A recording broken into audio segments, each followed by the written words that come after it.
Hello everyone, this is Direwolf20 and welcome to an updated mod spotlight on Forestry 2.0. Forestry 2.0 adds a bunch of changes to, there's a little bit to do with bees and a bunch of changes to your farms. You can see we've got a tree farm set up here. This is a basic tree farm setup, but the really cool thing about these multi-block tree farm systems is you can set them up with multiple styles of farm. So you can see I've got a multi-block farm here that's doing carrots and potatoes on one area. It's doing wheat on another, the soul sand and the netherwort on the other, and finally a little peat bog on this side. You can see the section set up here with a peat bog, infernal farm, regular farm, and vegetable farm. Pretty cool. So these multi-block structures allow for a little bit of change in the way the farming system works with forestry. Like I said, there's also a little bit of a change with alveries and a couple other things to check out. So without further ado, let's start checking out Forestry version 2.0.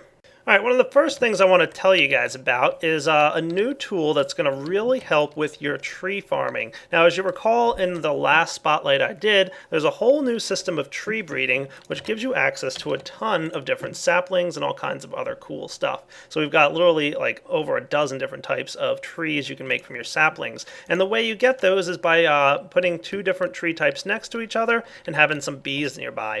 What happens is the trees will randomly change their leaves. However, one of the problems I had in my spotlight, and a lot of people probably had to deal with, was it's pretty uncommon for those trees to drop their leaves. Well, don't worry. Sengir has added the grafter, a tool that's made with sticks and bronze, and all you have to do is use this on the leaves, and it will guarantee a drop of a sapling. Pretty awesome.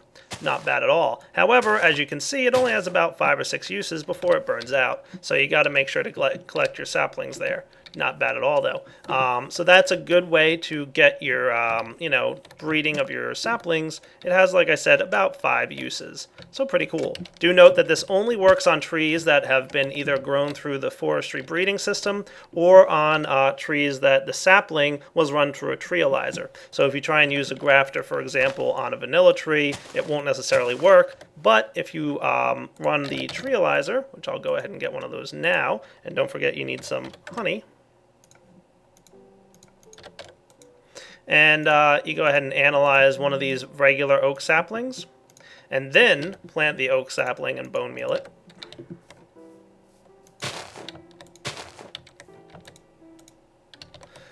In this case, the grafter will work. So just keep that in mind. Cool. Of course, it won't work on silverwood trees or any other forestry trees. Next up is another change to the alvery. Remember, we've got ourselves a couple alvery blocks that we can attach to the multi-block structure here. And one of them was the heater and the fan. Those allow you to adjust the temperature tolerances of your bees. So you can go ahead and have a little bit of a warmer alvery here, or you can have a cooler one. Well, the alvery hygro regulator, which is not a typo, that is apparently how it's supposed to be spelled, hygro regulator, allows you to regulate the tolerance of the humidity. So the fan and stuff adjusts the temperature tolerance, while the hygro regulator adjusts the humidity tolerance. Not bad at all. You just got to put some liquid in there, either water or lava. And if we go ahead and put some liquid in there, let's do that now. I'm going to put some water in. Cool. We should have an adjustment on the humidity level. And note that it also affects temperature a little bit as well. Cool. And now on to the main portion of the mod spotlight, which are the multi-block tree farms. You can see there's a bunch of stuff you need to get started with here. Now the first thing I want to show you are the farm blocks, and if we look them up in NEI here, you'll see there's actually quite a few. Now the original farms still exist. Sengir's not really sure how long he's going to leave these in. He might eventually take them out, but for now they still exist. So if you want to have a regular old tree farm, for now that's an option. But the multi-block farms are made with farm blocks. You can see there's a stone brick version. You can also use mossy or cracked or bricks or smooth sandstone or chiseled sandstone. That's basically your options. You can also go with nether brick and chiseled stone bricks. So there's a lot of options here for your farm blocks. And you can create these in a multi-block pattern. It's really not too hard to do. The recipes for these are not available in NEI yet, but I'll show you can make farm blocks using whatever type of brick structure you want to do. And you're going to need some tin electron tubes. Those are going to be the component there. You're also going to need some other items like you got a hatch, you've also got a gearbox, and you've got a valve. So we'll get into what those are all about in just a moment. So let's go over here and set one up. It's really not bad. You can go in, there's 3 different farms you can make. First off, you can go with a 3x3 structure. So you can see here we've got 3x3. That's the same structure that we've got over here on this farm. Cool. Not bad. And you have to make these guys 4 blocks tall.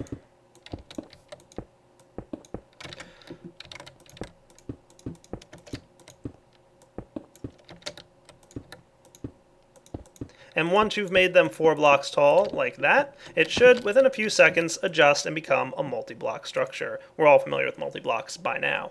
Pretty neat. If you want, however, you can expand this guy to be 3x4, and you can see that happening right here. And boom, place down the last block, and within a few seconds it should update, and now it's a 3x4 multi-block. And finally, 3x5 is the largest multi-block form available, and that's the best you can do at this point. Cool.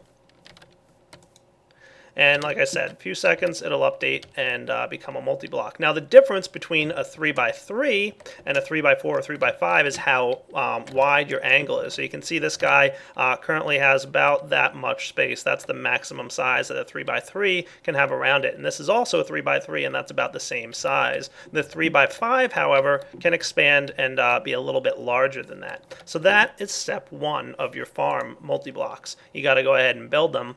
That's the easy part.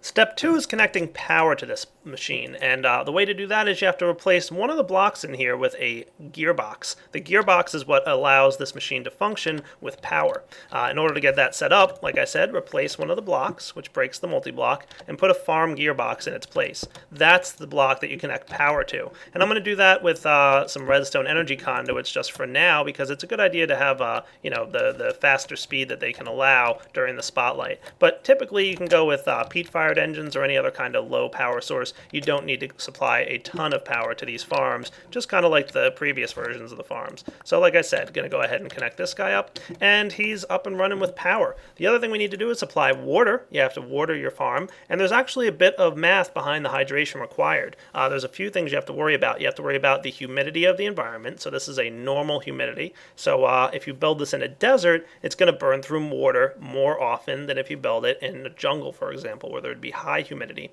Also, it adjusts by rainfall. So the more often it rains in the area, the less water you're going to have to supply to your farm. So every time it rains, it uses less water, which is pretty cool. Again, if you do it in a desert, it's never going to rain, so you're going to need a serious amount of hydration.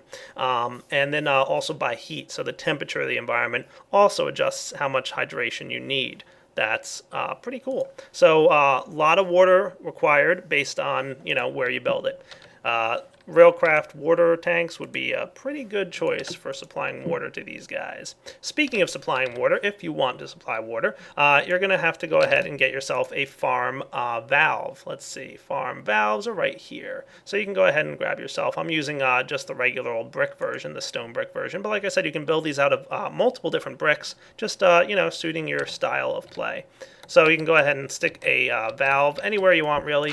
So I'm just going to break this guy out and place the valve right here. The multi-block will reform itself, and this is where you connect your water pipes. Cool. So if the farm was low on water, you could connect water pipes into the valve. The final piece of the puzzle of this thing are these guys, the hatches. So let's get ourselves some stone hatches. These are where you connect up and run your pipes. So if you want to, automate the piping in and out of this machine, the hatches are where you do it. Now you still need to supply a redstone engine or an autarkic gate to your wooden pipes on these guys. It won't auto-eject into adjacent pipes. At least for now, that might change according to Sengier. So go ahead and hook up your wooden pipe here, and you can start pumping out items. All right, so we've got all the blocks set up on the sides here. You can connect up wherever you want. And like I said, you can put these blocks anywhere. I just chose to place them on the sides in the middle, but I think you can replace any block with these gearboxes and whatnot. Cool, so we've got power flowing into the thing. We've got everything else we need. Now the next step on this is to supply some fertilizer. Now you're gonna have to get yourself a good supply of fertilizer. And while we're talking about fertilizer, let's talk about the fact that you can no longer use ash to get yourself some fertilizer. So you can see the only options are to use sand with the apatite, which has a new texture, by the way, and looks pretty cool.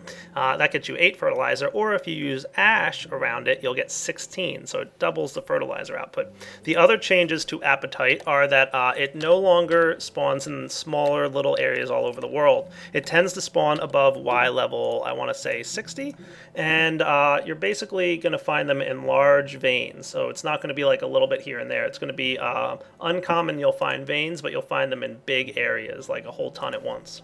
The other good piece of information is it now drops anywhere from 1 to 5 instead of just 1 apatite at a time, and you can also use fortune picks on it.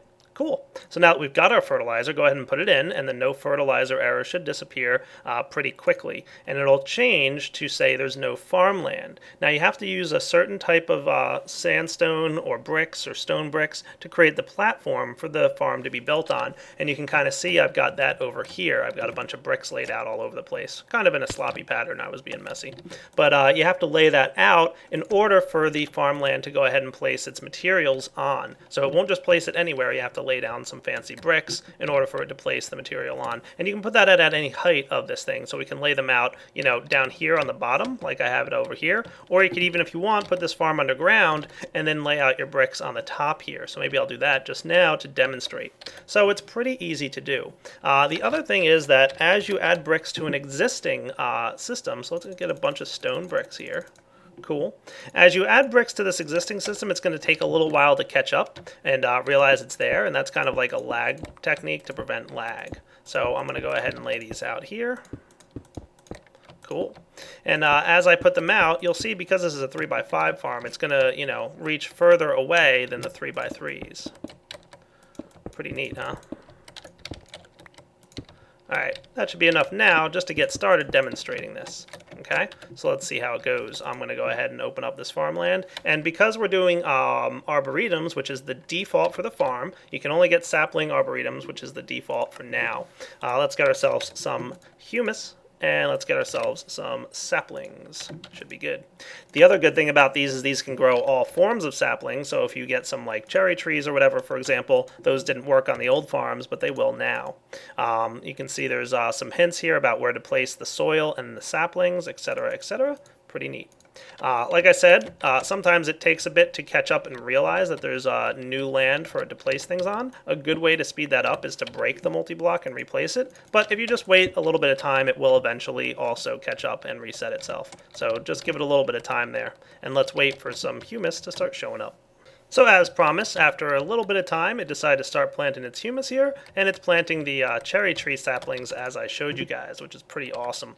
Now, if you really want a cool effect, you can kind of put this underground, so you can have your whole farm structure under the ground, and then, you know, flush with the ground on top is just the trees. That would be pretty awesome looking. But this was just to demonstrate that it can be at any level, either the bottom or the top of the multi-block structure, and it'll find its way to planting the humus down. Now, in order to change this structure to do different things, so right now I've got this guy, and by default he's always going to be the managed arboretum. And you can see there's a slot here for a circuit board. So of course that's what's coming up next, is how to make multi-farms here by using a circuit board. So how does this work? It's really pretty easy. Go ahead and get yourself a soldering iron, and you remember your electron tubes. Remember, for example, copper, when you're dealing with electric engines, adjust the format and the function of the electric engine. Well, if you hit the right out here, you can see managed farms, and you can see a copper electron tube does an arboretum, which is the default of those guys over there. If you want to go ahead and use a tin, you'll get a peat bog. Bronze will give you a crop farm. And iron will give you a vegetable farm. These grow like potatoes and carrots and stuff like that. You can throw a golden one in there. That doesn't do anything. Diamantine, also nothing, and I think the Blazing is the Infernal farm. The Blazing Electron Tube, a new format of electron tube, which requires blaze rods. And Obsidian, also a new form of the tube, which doesn't have any effect on managed farms. However, there's another type of farm that you can set up as well. So let's take a look at these guys. These are called manual farms, and basically the difference between a manual and a managed is the managed farm will plant down all your base stuff for you. But you'll note that it's also not doing it in the most efficient kind of manner. So for example, if we come over here and take a look at this peat bog, it's doing all right, but some of the things are a little bit inefficient. So if you wanted to, you could manually lay down all your dirt and all the structures such as the bog earth and the dirt, and it will manage whatever you've placed down manually, but it won't plant down any dirt itself. So if you want to go with a managed farm, that is an option. So we can just simply change this to a manual farm, and again, you'll be able to get your orchard using a copper electron tube. The orchard being different from the arboretum, this is more useful for the fruit trees that Forestry adds. Basically what it does is when you have an orchard, it's not going to harvest or replant any trees. What it'll do is it'll keep harvesting the fruit once it has matured. If you remember from the last spotlight, you get like cherry trees and all these other trees, and what those will do is over time, it takes a while for the fruit to mature, and then when you harvest the fruit, you can use it for stuff. Well, the orchard will just wait for the fruit to mature and then harvest it for you, and it won't cut down the tree. Pretty cool. This might be used at some point for rubber trees, but right now there's no way to deal with rubber trees in the multi-block form. Cool. You can also get a manual peat bog if you want with the tin. Not bad. You can also do a manual crop farm if you want with that, and the same with the vegetable farm. Now you can use a golden electron tube to get a succulent farm. You use those to harvest your cacti. So you can just, plant down some cactus, and it's only manual. So it'll just, you put down all the cactus, it'll harvest it for you, and, work like a cactus farm normally does. And the diamantine one will do your reed farm. So if you want to automate some reeds, that's pretty good too. So simply lay this out the way that you'd want. So for example, if you wanted an orchard in an orchard, and the way this works is you place these in a certain order inside here, and then put it in here, and it'll adjust. Okay, so the way to do this is the first one, the second one is here, and I believe the third and fourth one are on the left and right. So this guy here is your third, and this is your fourth. Okay, and the way this is laid out is north, south, west, and east. So whatever direction you decide to place this, north, south, west, and east matters. Cool. So we'll put this guy in, and we'll say, we'll put some manual farms, let's say. So we can make this a copper farm, an orchard that also has a crop farm, and we'll do reed farms, and hey, let's go succulent too. Cool. Just go ahead and place your circuit board in the top slot, and boom, it'll be applied. Nice. Now when we place our circuit board in here, ta-da, it's completely changed things. So we've got an orchard to the north, we've got a manual farm for reeds on the west, a manual succulent farm for cacti on the east, and the south will be a manual farm. Cool. Not bad at all. Let's see how this thing adjusts now that we've made changes. Now, because this is a manual farm, it's not going to plant anything itself, but you are still going to have to put down your bricks, and you're going to have to put down your dirt. So if we, for example, the fertilizer farm is to the south, that's the normal, wheat farm. And also, you'll note that it also requires a bit of fertilizer and water for your different farms. So, for example, orchards require far less fertilizer simply because you're not constantly cutting them down and regrowing them. Same for, there's not much water required for your cactus. And, the manual farms and the reed farms require a decent amount of water and fertilizer each. Pretty neat. So you can see when you mouse over here, it'll tell you, how much fertilizer and water you need for each section. Not bad at all, really. That's pretty cool. No water at all required for your nether wart. That makes sense, actually. Makes perfect sense. And you can see right here, there's a higher degree of hydration required right now because it hasn't rained in a while. I've got NEI set to disable rainfall, so it hasn't rained. And that's why, we require more hydration over here because it hasn't rained. Even if we go back to this guy, we'll see because it's been a while since it's rained, the hydration requirements are going up. So it's using a lot more water over time to keep things planted. Very cool. And just one brief mention for you guys, we've also got a bunch of new types of stairs, if you want, for all the forestry woods that are available, you get some cool looking stairs. So not bad at all. You can see that they're pretty awesome looking. Nice. That is cool. So just keep that in mind with all the new types of wood. There are now new types of stairs. Alright, so as you guys can see, we've got a pretty cool little system growing right here. This guy's doing its thing. We've got, you know, the trees are growing, and it places all the stuff that it harvests down in the bottom here. And just like regular tree farms, you can see I actually pulled out the intricate circuit board just to demonstrate this. The sand is showing up on the bottom, and the humus up here. Now, if we want, we can go ahead and plant some sequoia saplings. These are like the really big guys. Yeah, they're huge. So let's clear this whole thing out. Cool. And go ahead and watch the sequoia saplings grow here. Nice. I'll be back when they're ready. Alright, let's see how we make out. So if I get myself some bone meal, hopefully I'll be able to grow these trees and demonstrate for you guys how awesome it is. Whoa, look how crazy tall these things are. Sequoias, they're nuts. But the tree farm should not have a problem harvesting them, so let's see how it makes out.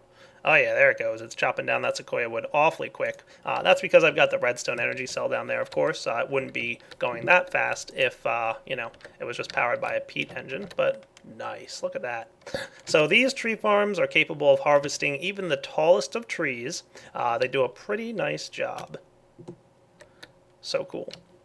And I think that about wraps it up for all the changes in Forestry 2.0. You've got multi-block farm structures now that can farm all kinds of cool stuff. Very nice. Let's go ahead and get ourselves a wrench here. I'm going to actually turn the power back on just so you can see this thing harvesting as well. Cool. So yeah, multi-block farm structures are awesome. The changes to the tree breeding with that nifty little tool is also very much welcome, because it would stink terribly badly when you guys would you know, get a mutation on your leaves and then not get a sapling from it. And of course, the ability to modify your humidity level on your alvery is also very cool. So this is Direwolf20 signing off on Forestry version 2.0 Spotlight. Hope you enjoyed checking it out, and take it easy.